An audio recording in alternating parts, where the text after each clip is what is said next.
Fala galera, aqui quem fala Castor, estamos aqui hoje com o Tap Tycoon, terceiro episódio da série já. E pelo tempo que eu fiquei fora, eu consegui 126 bilhões. Caraca. Vocês podem ver, isso aí é dinheiro. Muito dinheiro. Muito dinheiro mesmo.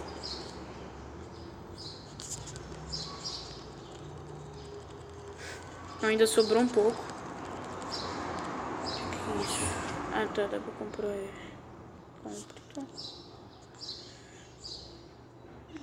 Não. Quanto que ele tá dando agora? Nossa.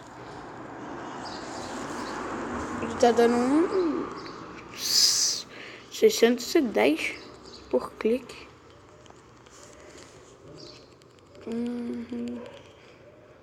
Esse vídeo aqui de novo, pretendo fazer ele um pouco menor por causa de vídeo de outra série que eu vou gravar depois.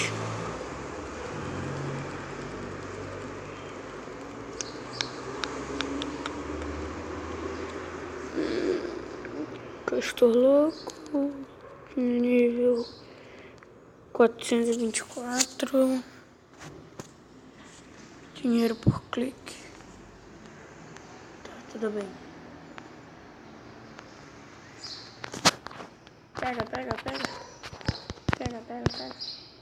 Um diamante só um, eu não quero. Posso devolver? Não, mentira, eu quero sim. Olha quantos diamantes eu tenho. 39 diamantes. Com 39 diamantes dá pra comprar nada. Só se pra resetar as skills. E pra que eu vou resetar as skills? Sendo que só pra resetar o D2B? Não.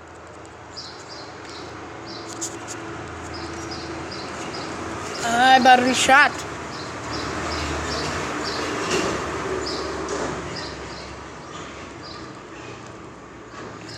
Não se esquece de se inscrever no canal e deixar o like.